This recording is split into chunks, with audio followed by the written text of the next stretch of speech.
से अपना उर्स का आरंभ होगा और 2 तारीख को जब शाही संदल होगी, जो बहुत बड़ा मेरणुक होगा, जिसमें लगभग 1.5-2 लाख लोग रहते हैं और पूरे इस उर्स के दरमियान बहुत बड़ी संख्या में लोग रहते हैं।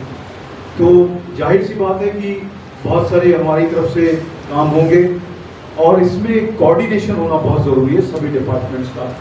एक दूसरे के ऊपर उंगली उठाना कि ये इनका काम था, आपने नहीं किया, ये मुझे ऐसा लगता है कि हम लोग सब टीम में काम करेंगे और ये नहीं है कि ट्रस्ट अलग है या NIT डिपार्टमेंट अलग है या फिर NMC अलग है या हम अलग हैं। ये हम सबका काम है और ये सब इसके जानिब से हम सब लोगों को ये काम करने की ज़रूरत है। कहीं भी ऐसा नहीं होना चाहिए कि भाई इसका काम हो गया। मुझे लगता है कहीं भी फेलियर होगा तो सबका फेलियर होगा। तो ऐसा किसी को मौका नहीं देना हमें, क्योंकि मेहमान आने वाले हैं, बहुत दूर दूर से लोग आएंगे, देश से भी और विदेश से भी। तो उनको कुछ इस तरह की कठिनाई नहीं होनी चाहिए कि हम वहाँ पे गए और इनके पास समय था, पूरा 1 साल था तैयारी करने का, फिर भी ये तैयारी नहीं कर पाए। देखिए, काम चल रहे हैं पूरे शहर में, हम सब लोगों को मालूम है। इस काम चल रहे हैं, इसकी वजह से किसी को कठिनाई हो, परेशानी हो, ये भी नहीं होना चाहिए। NHAI हो या कोई भी डिपार्टमेंट हो, जहाँ काम रोकने की या ट्रैफिक डाइवर्ट करने की जहाँ जरूरत है, ये सब चीज़ें हो जानी चाहिए। अभी भी अगर कुछ रह गई हैं, अगर ट्रस्ट को लगता है या किसी को भी लगता है, आप ज़रूर उसके बारे में बताएं, ताकि हमारे पास अभी भी 3-4 दिनों का समय है, हम उसको सुधार लेंगे या उसमें चेंजेस करेंगे। जहाँ तक पुलिस बंदोबस्त का सवाल है, हमने बहुत मेटिकुलसली पिछले सालों में जिस तरह से दिया जाता था बंदोबस्त, वो सब देखते हुए हमने दोबारा से बंदोबस्त की प्लानिंग की है। और इस प्लानिंग में अभी भी अगर कुछ लगता है, हम उसमें सुधारना करने की कोशिश करेंगे। इसकी एक रिहर्सल भी हम लोग लेने वाले हैं। उस रिहर्सल में अगर कुछ और इम्प्रूवमेंट करने की ज़रूरत है, वो भी करेंगे। इसके अलावा अगर जो भी इस तरह के बड़े बंदोबस्त रहते हैं, उसमें मिसिंग कुछ लोग हो जाते हैं या फिर अगर कोई प्रॉब्लम हो जाती है उस समय पे बड़े लेवल पे, उसको भी किस तरह से हम उसको भी किस तरह से जवाब देंगे या हाथड़ लेंगे, जो मराठी में शब्द है, उसको किस तरह से करेंगे, ये भी चीज़ ध्यान में रखने की ज़रूरत है। वो हम चीज़ें करेंगे। जहाँ तक सुपरविजन का सवाल है, हम कुछ जगह पे अगर वॉच टावर्स की ज़रूरत है तो वॉच टावर्स लगाने चाहिए, अगर नहीं है तो वो होने चाहिए। इसके अलावा ड्रोन की शूटिंग रहेगी, हम ऊपर से भी देखेंगे कि किस तरह की एक्टिविटीज़ कहाँ पे चल रही हैं। वो भी हमारे पास में यहाँ पे ऑलरेडी वाहन यहाँ पे आया हुआ है और इसका पूरा फुटेज हमको हमारे कमांड कंट्रोल सेंटर में दिखेगा। इस तरह की हमने व्यवस्था की है। इसके अलावा इसमें हमारे फेस रिकग्निशन कैमरास भी हैं। कोई क्रिमिनल जिसका ऑलरेडी हमारे पास में डेटा है, वो अगर वो वहाँ पे दिखाई भी देता है तो उसका जो है हमारे को वहाँ पे फ्लैग होता है, अलर्ट आता है हमको कि ये जो है आपका यहाँ का आरोपी है, क्रिमिनल है और ये इस एरिया में घूम रहा है। तो वो भी हमें वहाँ पे बैठे बैठे पता चलेगा और हम अपने स्टाफ को जो भी यहाँ पे होगा उसको हम बता पाएंगे कि इस तरह का इंसान ये क्रिमिनल है यहाँ पे और इसको आप जो है देखें। तो इस तरह की व्यवस्था हमने इस साल की है। अभी माननीय DCM साहब ने उसका उद्घाटन किया था और ये सब आर्टिफिशियल इंटेलिजेंस बेस्ड है ये सब चीज़ें। तो हमारे जो क्रिमिनल्स हैं आसपास के एरियाज के भी, हमने उनको भी आसपास के डिस्ट्रिक्ट को भी बताया है कि आपके यहाँ से प्लेन क्लोथ के लोग यहाँ पे आएँ और वॉच रखें, वॉचर्स भेजें हमारे पास में। तो बाहर से भी लोग यहाँ पे हमारे पास में पुलिस का लोग आने वाले हैं, जो कि अगर उस एरिया से अगर कोई क्रिमिनल आ रहा है तो उसमें भी वॉच रखी जाएगी। ऐसा बहुत जगह होता है जहाँ पे बड़ी संख्या में लोग आते हैं तो क्रिमिनल्स उसको एक संधि या अपॉर्चुनिटी करके देखते हैं कि यहाँ पे काफ़ी लोग रहेंगे तो चोरी करने का उनको अच्छा मौका मिलेगा। ये चीज़ें हर जगह पे होती हैं और बहुत जगह पे इसलिए हम लोग बाहर से बंदोबस्त बुलाते हैं। तो उनको किस तरह से टैकल करें वो हम जो है देखेंगे। यहाँ पे ट्रस्ट के भी जो है वॉलंटियर्स रहेंगे लोग, उनके भी जो लोग हैं जो वॉचमैन हैं वो भी रहेंगे। तो उनके भी बारे में भी इंफॉर्मेशन हमारे पास में रहनी चाहिए ताकि फ़ोन नंबर्स रहें कि अगर कोई इन्फॉर्मेशन उनके पास है तो इमीडिएटली हम लोग से शेयर कर पाएँ। देखिए बहुत बड़ी तादाद में लोग आने वाले हैं और अनफॉर्चुनेटली कई बार ऐसे इंसिडेंट्स हुए हैं, जैसे अभी बताया भी गया कि जैसे हाथरस में एक बहुत बड़ा इंसिडेंट हुआ था जिसमें काफ़ी लोगों की जान चली गई थी। इससे पहले भी ऐसी जहाँ पे भी बड़ी संख्या में लोग आते हैं तो इस तरह के इंसिडेंट हो सकते हैं। उनको कैसे रोका जाए उसके लिए हम सबकी मानसिकता, हम सब लोगों की तैयारी वैसे रहनी चाहिए। इनफैक्ट आप लोगों को मालूम होगा कि मांड्रा देवी में एक बहुत बड़ा इंसिडेंट हुआ था जहाँ पे इस तरह की स्टैम्पीड हुई थी और काफ़ी बड़ी तादाद में उसमें लोगों की डेथ हुई थी। उसके आधार पे गवर्नमेंट ने एक GR इशू किया था और उसके हिसाब से हम सब लोगों को तैयारी करनी चाहिए। ये भी आप जो है अपने लेवल पे यहाँ पे दोनों DCPs और ट्रैफिक के हमारे जो DCP हैं वो आप देख लें और सबको पूरा जो बंदोबस्त आएगा उसको एक कॉमन सूचना देना बहुत ज़रूरी है। सब लोगों को एक जगह पे इकट्ठा करके जो 400-500 लोग हैं, इनफैक्ट उससे ज़्यादा ही लोग यहाँ पे रहने वाले हैं, जिसको हम लोग बोलने वाले हैं कि आपको क्या काम करना है। अगर कुछ इंसिडेंट हो जाता है तो आपको किस तरह से उसको हटाना है या किस तरह से उसको हैंडल करना है, ये चीज़ देखनी बहुत ज़रूरी है। मुझे मालूम है कि यहाँ पे आसपास में कई जगह पे ड्रग्स और ये MD वगैरह या गांजा चलता है, इसलिए हमने यहाँ इसी बात से जो है शुरुआत की थी कि कोई भी इस तरह के रिलीजियस एरियाज हैं जहाँ पे इस तरह के लोग हैं, इसलिए हमने मैं आने के बाद से काफ़ी बड़ी हम लोगों की कार्रवाई हुई है। अभी भी जो है एक आरोपी जो भागा हुआ था उसको कल ही हमने पकड़ा, जिसके पास से एक रिवॉल्वर और एक पिस्टल भी मिला है उसके घर से। तो हम एक जो इस तरह के लोग हैं जिनका रिकॉर्ड है उसके पीछे हैं, कोई भी हो, इसमें कुछ महिलाएं भी इन्वॉल्व हैं और वो ऐसा ना समझे कि उनके लिए मौका है। ये मौका नहीं है, ये हमारे लिए मौका है। अगर हमको वह कहीं भी मिले इस समय पे उसको हम लोग पकड़ेंगे और ज़्यादा से ज़्यादा उसके ऊपर कड़क कार्रवाई। आपको मालूम ही है अगर बार वो कोई अगर इस तरह की हरकत करता है, बार अरेस्ट होता है उसमें, तो उसकी पनिशमेंट भी और फाइन भी उसी हिसाब से बढ़ता जाता है। तो आप इस मीटिंग के जरिए उनको भी मैं आह्वान देना चाहता हूँ कि आप यहाँ पे बिल्कुल नज़र आएँ और अगर आते हैं नज़र तो आपकी जगह जो है जेल के अंदर है। ये मैं आप लोगों को जरूर कहना चाहता हूँ। चोरियाँ भी होती हैं इस दौरान में और मोबाइल, मैं ऐसा चाहूँगा कि हमारे PA सिस्टम के ऊपर बार लोगों को आप बोलते ही होंगे कि वो ध्यान रखें अपने मोबाइल की, अपने सोने की या अपने जो भी आप पहन के आते हैं अपने सामान की। और अगर इस तरह की कोई भी इंफॉर्मेशन पुलिस के पास में आती है तो पुलिस को इमीडिएटली वहाँ स्पॉट पे जाना चाहिए और उसकी इंफॉर्मेशन लेनी चाहिए। जितना जल्दी हम लोग मोबाइल या प्रॉपर्टी रिकवर करेंगे उसे इंसान को देंगे, उतना ज़्यादा मुझे लगता है कि हम लोगों को भी उसका आशीर्वाद मिलेगा। एक संधि है काम करने की, मैं उसको पॉजिटिवली देखता हूँ। इस समय काफ़ी लोग जो हैं मिसिंग भी हो जाते हैं, आसपास में ही रहते हैं और उनके बारे में खबर आती है कि मेरा भाई, मेरी माँ मिसिंग है, उसके बारे में। तो अपना मिसिंग के भी जो यूनिट्स रहने चाहिए, मिसिंग का एक वॉलंटियर्स की हेल्प के लिए एक टेंट या इस तरह की चीज़ लगाएं कि जहाँ पे लोग जा सकें और मिसिंग के बारे में बता सकें कि हमारा जो है मेरा भाई या मेरा बच्चा मिसिंग है, उसके बारे में हमारी मदद करें। तो वो भी हमें करने की ज़रूरत है। और ट्रैफिक की मूवमेंट बहुत इम्पॉर्टेंट रहेगी इस दरमियान में।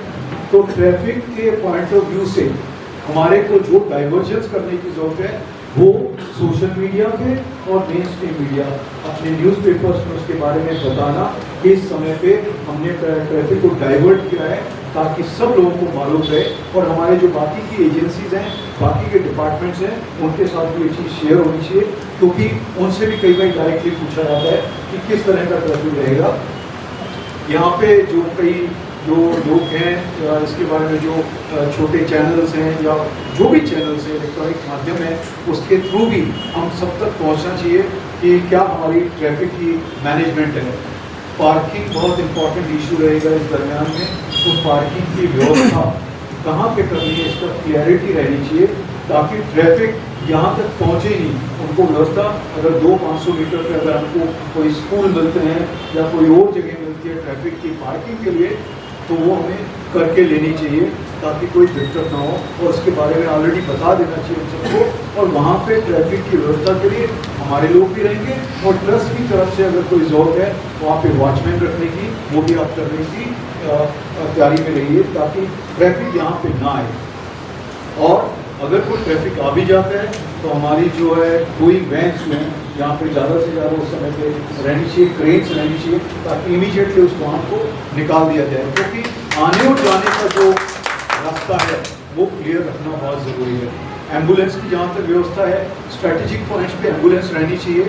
यहाँ पे हॉस्पिटल होगा ही हाँ, तो आपकी जो भी एम्बुलेंस है उसके बारे में कहाँ लोकेटेड है वो अगर जी नहीं, एक दो जगह और भी रख देंगे कहीं पे, जैसे सेंट्रल चल रहा है अपना, तो वहाँ पे जो रास्ते में कहीं पे जरूरत होगी तो वो भी उस दिन के लिए रख दें।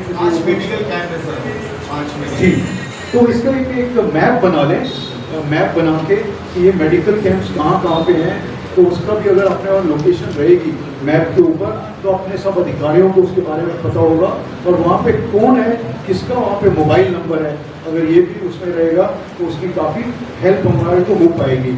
और प्रॉपर एंट्री और एग्जिट होनी चाहिए, और अगर मान लो अनफॉर्चुनेट कुछ हो जाता है तो लोगों को कहाँ पे हम लोग पहुँचा सकते हैं, तो एक एस्केप रूट और एक ऐसा होल्डिंग एरिया रहना चाहिए विजय, जहाँ पे हम लोग लोगों को ले जा सकते हैं। इस चीज़ की आपको खास व्यवस्था रखनी पड़ेगी। फायर ब्रिगेड किस तरह से यहाँ पे अगर बताया गया कि यहाँ पे रहेगी, और अगर नहीं है तो कहाँ पे उसकी लोकेशन रहेगी वो हमें मालूम रहना चाहिए, कि हम कितने शॉर्टेस्ट टाइम में आसपास के किसी भी एरिया में अगर ज़रूरत पड़ती है तो कौन से मार्ग से वहाँ जा सकती है, उसका आप जरा निकाल लीजिए। हमारे इंस्पेक्टर साहब हैं, बाकी एसीपी और डीसीपी साहब आपको इसमें गाइड भी करेंगे। जहाँ पे बैरिकेडिंग करने की ज़रूरत है वो भी आप निकाल लीजिए। अगर मुझे लगता है कि जब ज़्यादा लोग में और होते ज़्यादा उसमें तो बैम्बू और बल्ली की बैरिकेडिंग मुझे लगता है ज़्यादा इफेक्टिव रहेगी। तो वो बैरिकेडिंग और साइनेजेस कौन सा रास्ता कहाँ जा रहा है, अगर ये नहीं है तो साइनेजेस होना बहुत ज़रूरी है कि किस डायरेक्शन में वो जा रहे हैं, क्योंकि जब बाहर से आते हैं तो उनको मालूम नहीं रहता। तो अगर हमारे साइनेजेस रहेंगे अच्छे से कि ये रास्ता कहाँ जा रहा है, आप कितनी दूर हैं दरगाह से और कहाँ पे आपको जाना है, ये सारे अगर रास्ते अपने को उसमें क्लियर रहेंगे तो उसका बाकी सब लोग पढ़ के उससे उनको पता चल जाता है। बारिश हो सकती है क्योंकि अभी बारिश का सीज़न है, लोग बड़ी संख्या में होंगे, तो बारिश के हिसाब से भी अपनी तैयारी रहनी चाहिए। उसका तो ज़्यादा हम लोग कर नहीं सकते, परंतु बारिश अगर आती है तो उसके लिए अगर कुछ प्रॉब्लम ना हो तो उसके लिए आप सब ध्यान रखिए। यहाँ पे जो आसपास की जो होटल्स के बारे में बताया गया या धर्मशाला के बारे में बताया गया है, तो उन चीज़ों के बारे में आपको पूरी इन्फॉर्मेशन रहनी चाहिए। कौन वहाँ पे आ रहा है, कौन रुका हुआ है, कितने दिन से रुका हुआ है, वहाँ सीसीटीवी है कि नहीं, सीसीटीवी फुटेज है कि नहीं, ये सारी चीज़ें आप सबकी एक मीटिंग यहाँ पे आजकल में बुला लीजिए और उनको हमारी तरफ से क्या क्या हमारी अपेक्षा है उनसे वो सारी चीज़ें आप पूछ लीजिए और उनको बता दीजिए कि ये चीज़ें आपको करने की ज़रूरत है। ऐसा नहीं है कि लोग आते हैं और आके जो है इस तरह कोई क्राइम करके निकल जाएं और अपने को पता ही नहीं चला। तो जो भी जोन्स हैं आसपास के एरियाज़ हैं उन सब एरियाज़ में हमें मालूम रहना चाहिए कि कौन कौन रहते हैं और वो क्या क्या किस हिसाब से यहाँ पे हैं। विमेन के लिए और बच्चियों के लिए एक अच्छा सजेशन आया है, उसके बारे में बताया गया जैसे 100 के करीब टॉयलेट्स हैं, परंतु कहाँ ये टॉयलेट्स हैं वो भी कई बार पता नहीं चलता।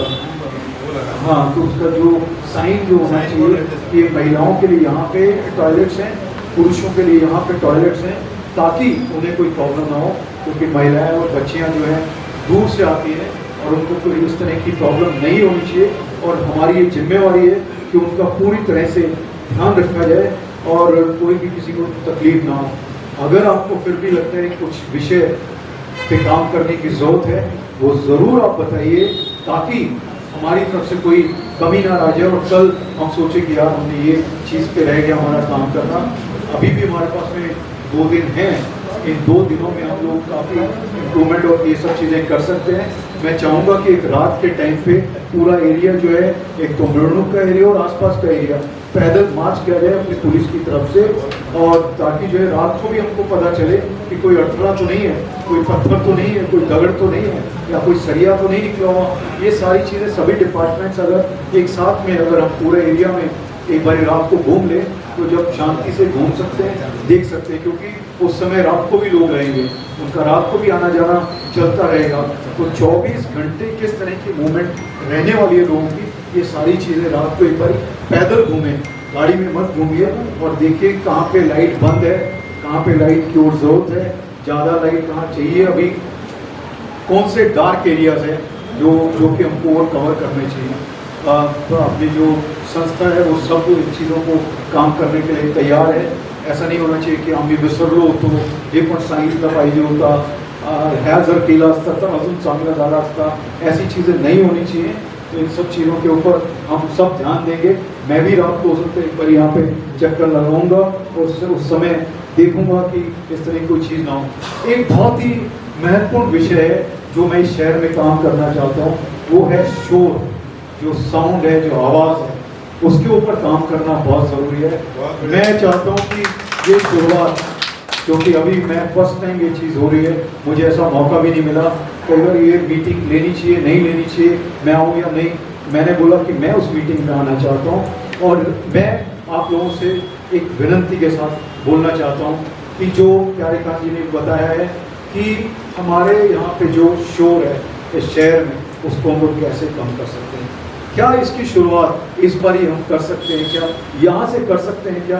क्योंकि जो अगला त्यौहार आने वाला है उसमें मैं बता सकूं कि ये शुरुआत हमने इस दरगाह से की थी, हजरत बाबा की दरगाह से की थी, और ये शुरुआत हम आगे पूरे शहर में ले जा सकते हैं। नो हॉन्किंग के लिए हम लोग काम कर रहे हैं, परंतु इतने बड़े बड़े डीजे लगाए जाते हैं कि उससे कई लोगों को तो हार्ट प्रॉब्लम, हार्ट फेलियर और ऐसे ऐसे हार्ट अटैक्स आए हैं, कईयों की तो डेथ भी हो जाती है।